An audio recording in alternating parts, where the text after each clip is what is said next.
अस्सलाम वालेकुम, good morning, खुदा बोंजोर हिस्ट्री हैंकर्स।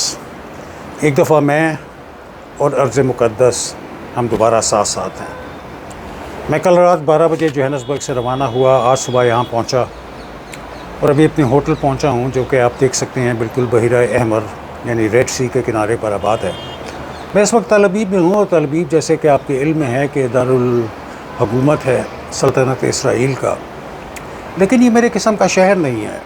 जितनी कदीम इसराइल की तारीख़ है, इंसानी शऊर की, इंसानी रूह की तरबियत अल्लाह ताला ने इस सरज़मीन से फरमाई, हज़ारों साल पुरानी तारीख़। उसमें ये शहर जो कि 1925-30 में आबाद हुआ, मेरे किस्म का शहर नहीं है। ये शहर एक, जैसे मैं आपको दिखा सकता हूँ, buildings, high rise buildings, factories, कारखाने, ब्लॉक ऑफ फ्लैट्स। कहते हैं कि अबू धाबी के बाद ये मिडल ईस्ट का दूसरा अमीर तरीन शहर है। इस शहर में देखने के लिए कुछ ख़ास नहीं है। ये आपके सामने रेड सी यानी कि बहिर अहमर।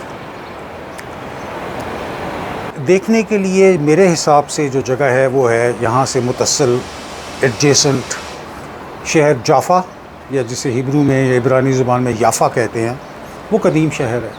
कहते हैं हज़रत दाऊद अलैहिस्सलाम ने उसको बनाया। तो अभी मैं होटल पहुंचा हूं, कुछ देर रेस्ट करते हैं और उसके बाद मैं आपको लेके चलता हूं याफ़ा या जाफ़ा, कदीम तरीन शहर, दुनिया के कदीम तरीन शहरों में से एक शहर, उसकी सैर करते हैं। अस्सलाम वालेकुम हिस्ट्री एंकर। सो मैं याफ़ा पहुंच गया। याफ़ा, जैसे मैंने बताया, कि तल अबीब के साथ मुतस्सिल एक छोटा सा शहर, और इस शहर की तारीख़ बहुत पुरानी है। मैं आपको अगर मुड़ के दिखाऊं तो ये सामने जो आपको बिल्डिंग्स नज़र आ रही हैं, ये तल अबीब की हैं, और फिर यहाँ से तल अबीब से ये याफ़ा शुरू हो जाता है। अब ये जो याफ़ा है, इसकी बड़ी इंटरेस्टिंग, जैसे मैंने कहा, हिस्ट्री है। It's one of the Clements. ये इसका एक दावा है कि ये दुनिया के कदीम तरीन शहरों में से एक शहर है। और इसके नाम याफ़ा के बारे में कहा जाता है कि हज़रत नूह के जो 3 बेटे थे, हाम, साम और याफ़स, तो याफ़स के नाम पर यह शहर आबाद हुआ, याफ़ा। उससे आप अंदाज़ा कर सकते हैं कि कितना कदीम शहर है ये।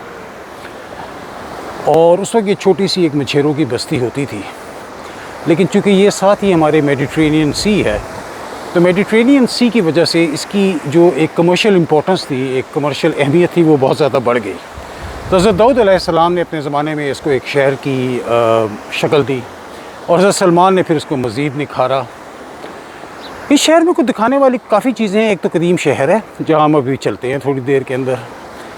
इसके अलावा एक और चीज़ जो बहुत दिलचस्प इस शहर के अंदर है। पहली चीज़ मैं आपके सामने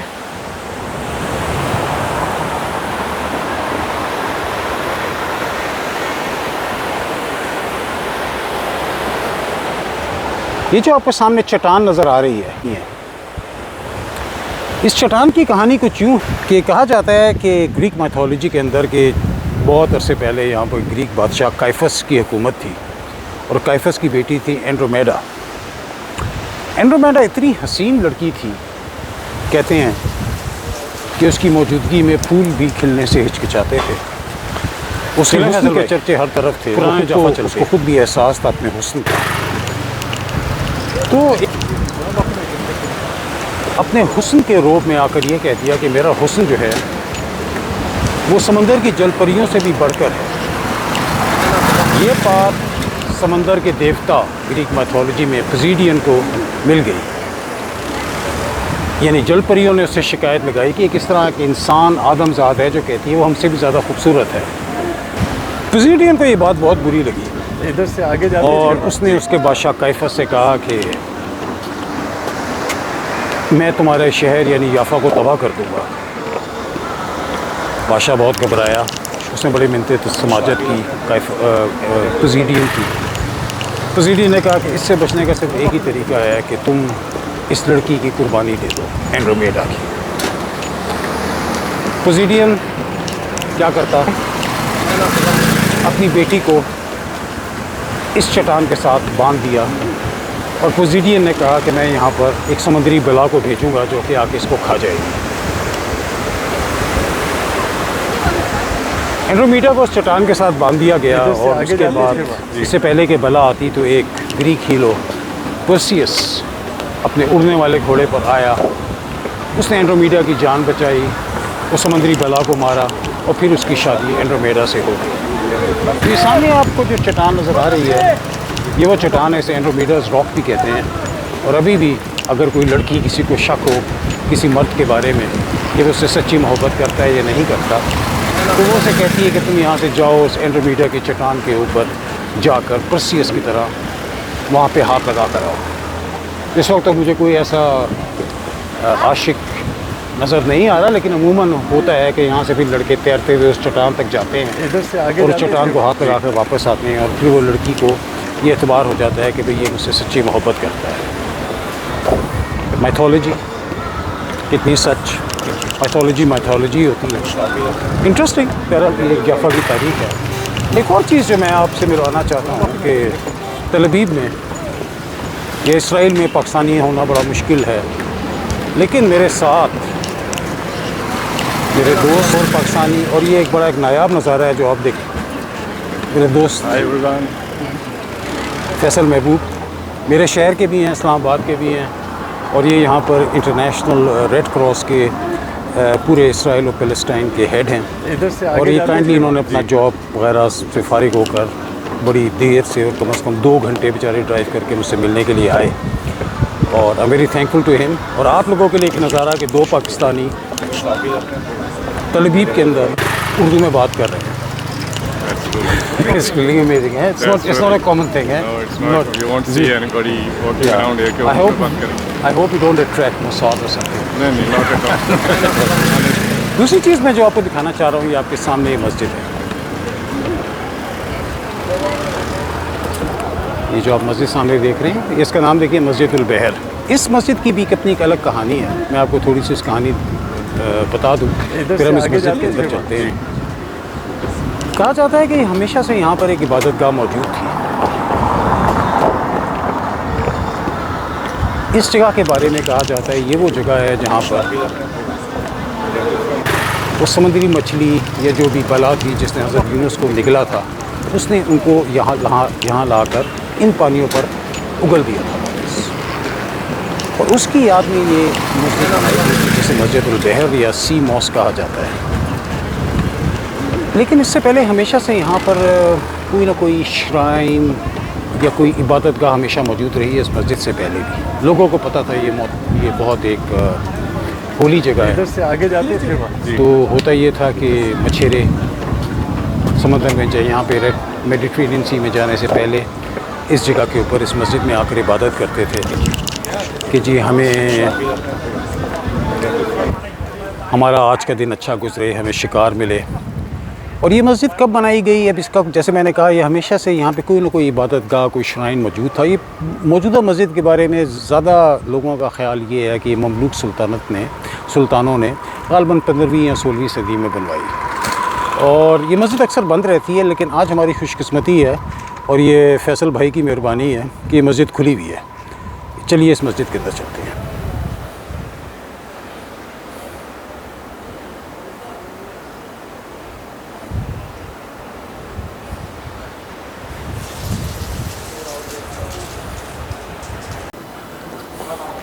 ये वो मस्जिद के अंदर आ गए हैं। मैं जूते उतार लूँ।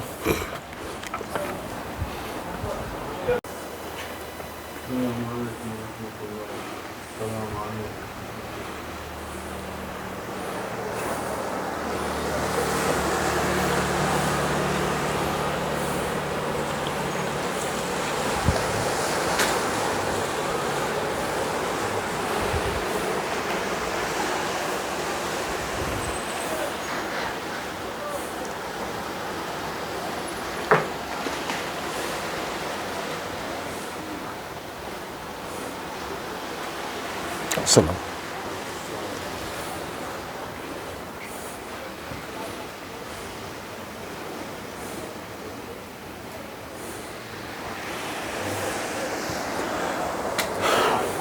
सामने बहिरे रोम, मेडिटेरेनियन सी, सामने ये एंड्रोमीडा की रॉक जिससे उस हसीना ग्रीक हसीना को बांधा गया समुद्री बला को खाने के लिए।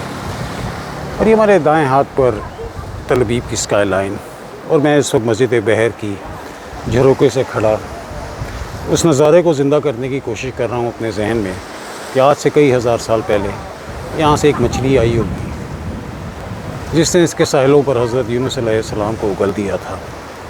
हज़रत यूनुस अलैहिस्सलाम का जिस्म उस मछली के पेट के एसिड की वजह से झुलस चुका था।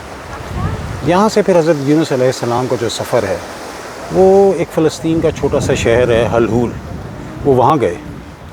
वहाँ पर फिर एक कद्दू की बेल उगी जिसके कद्दू के खाने से फिर आपको अल्लाह ताला ने सेहत बख्शी, और फिर आप वापस अपने आबाई इलाके यानी जो प्रेजेंट डे इराक़ है नैनवा, वहाँ वापस चले गए। हलहूल हेब्रोन जिसे अल खलील शहर भी कहते हैं उसके करीब एक छोटा सा सोया हुआ सा कस्बा है, और मैं कोशिश करूँगा वहाँ ले जाऊँ आपको उस जगह के ऊपर जहाँ पर वो हज़रत यूनुस की कुटिया थी, झोंपड़ी थी, जहाँ पर वो कद्दू की बेल उगी और जिस कद्दू से आपको शिफा हुई, आपके जिस्म के ज़ख़म जो थे वो मुंदमिल हुए, और फिर आप वापस जो थे अपने आबाई आजकल का इराक़ नैनवा की साइड पर वापस चले गए। बहुत खूबसूरत मस्जिद, छोटी सी मस्जिद।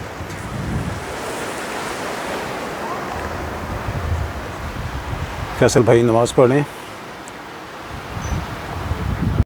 जी, यहाँ पे ये जो हम ओल्ड जाफा स्ट्रीट में हम वॉक कर रहे हैं, यहाँ पे इसमें काफ़ी सारे छोटे मिनट्स बाकी रह गए हुए हैं।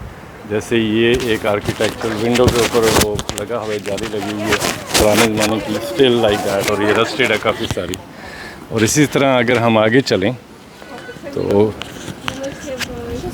ये वाला एक साइन आप पर देखेंगे, ये आर्मेनियन निकोलस। जी, ये सारे कदीम नेचुरली यहाँ के चर्चेज और सिनेगोग्स और मसाजिद। अगर आप जी ऊपर शॉट देखें, सारा ये जितना आर्किटेक्चर थोड़ा सा रेनोवेट हुआ हुआ है, लेकिन अभी भी इसमें पुरानी चीज़ें अंदर की साइड पे हैं। और हम आगे जाएंगे और आगे देखेंगे, आपको नज़र आएंगे अगर कोई शॉप खुली हुई जैसे ये वाला अंदर खुला हुआ मैंने देखा था लास्ट टाइम, तो it was quite nice from inside. ये चर्च है जो चर्च भी है, हाँ जी, क्वाइट नाइस फ्रॉम इनसाइड।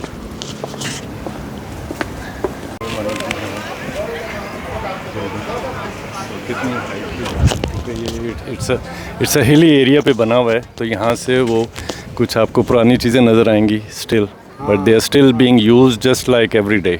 इसमें कोई वो नहीं है। It's beautiful. no están ahí sentados.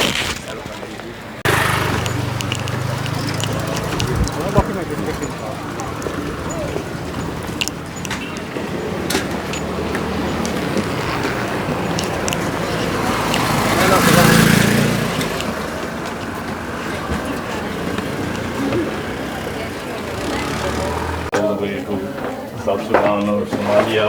अच्छा, Done all those. गंडा, और ये तो हम इसको लग्जरी ड्यूटी स्टेशन कहते हैं।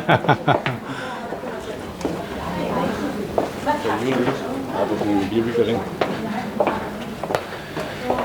तो जनाब ये वो सड़क गलियाँ हैं जिनके बारे में कहा जाता है हज़रत दाऊद अलैहिस्सलाम और हज़रत सलमान अलैहिस्सलाम की गलियाँ हैं। नेचुरली ये प्लस्तर, ये पेंट तो दोबारा हो चुका है, बिल्डिंगें भी बन चुकी होंगी, लेकिन आप सदियों के ऊपर चल रहे हैं। You walking over the centuries. ये देखिए,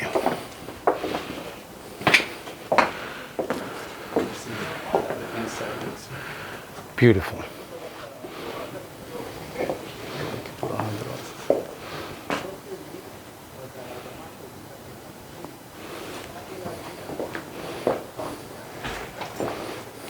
स्ट्रक्चर पुराना ही है, उसको they have renovated quite a bit. And made it, But they have kept that antique touch. they have cut that. Look at No, the yeah, rails, that's what matters in the end, the antique touch. जैसे मैंने आपको बताया था कि इस शहर का नाम हज़रत नूह अलैहिस्सलाम के तीसरे बेटे याफस के ऊपर पड़ा था, याफा। और इस शहर ने तारीख़ में बहुत हाथ बदले हैं। कभी ये ग्रीक्स के पास रहा, कभी रोमन्स के पास रहा, कभी पर्शियंस के पास रहा।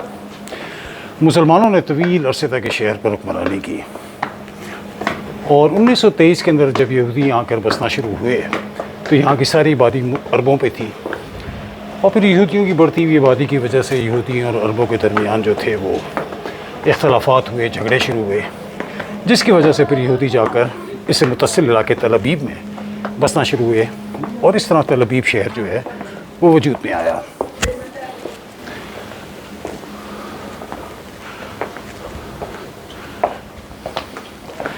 इस वक्त कहते हैं कि याफा की आबादी तकरीबन 46,000 है, और उस 46,000 में मिक्स है, यहूदी, मुसलमान और ईसाई, लेकिन 30,000 के करीब कहते हैं यहाँ पे यहूदी हैं, और तकरीबन 16,000 के करीब मुसलमान हैं।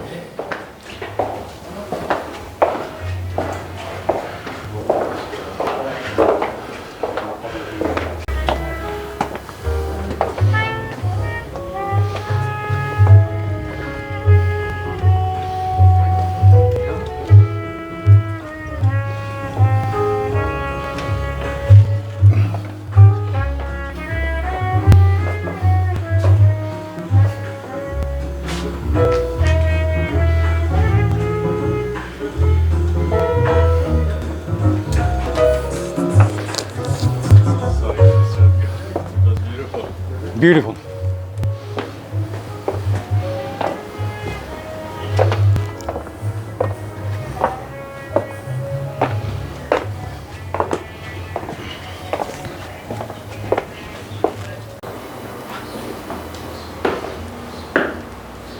आर्किटेक्चर देखिए, ये जो आर्किटेक्चर है ये मिक्सचर आपको लगेगा अरब, Greek, Mediterranean.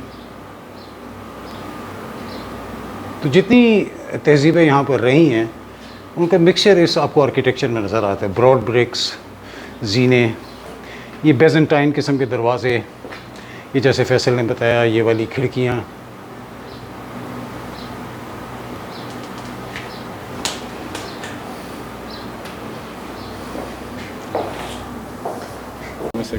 Quand on est près de la mer, tu vois les monastères grecs orthodoxes. 17th century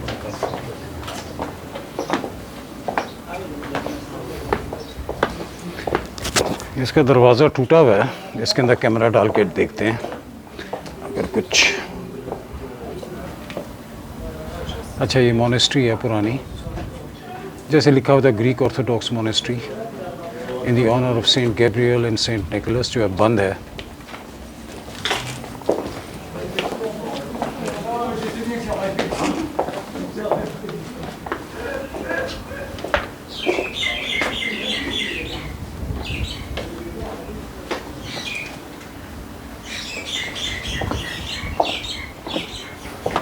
ये याफा शहर का मेन स्क्वायर है, जहाँ पे कुछ रेस्टोरेंट्स हैं, फव्वारा है ये, और यहाँ पर लोग शाम को, आपने देखा है घर कितने छोटे छोटे हैं, उन छोटे घरों की घुटन से बचने के लिए आकर स्क्वायर पे बैठते हैं। मैंने अपनी पिछली वीडियो में आपको मेरे ख़्याल में, मेरे हिसाब से और बहुत से लोगों के हिसाब से दुनिया का सबसे खूबसूरत सनराइज़ जो कि कोहितूर माउंट सिनाई के ऊपर से दिखाया था, और ये भी एक अल्लाह ताला की मेहरबानी है, कुदरत का एहसान है कि जाफ़ा का सनसेट, और ख़ास तौर पर ये मैं इस वक्त मस्जिद बहर की खिड़की में खड़ा हूँ, शायद दुनिया का सबसे खूबसूरत सनसेट है। एक अजीब सी उदासी है इस सनसेट के अंदर, आप भी देखिए।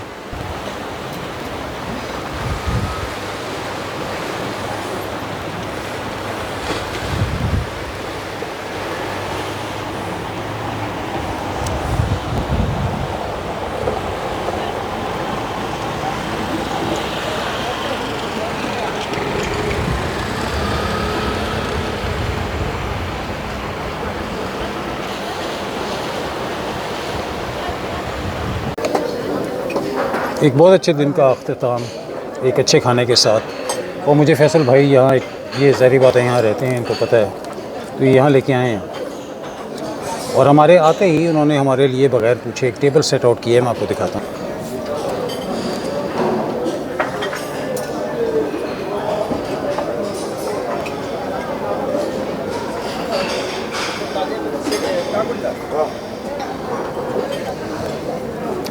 टिपिकल अरेबिक डिशेस, बैंगन,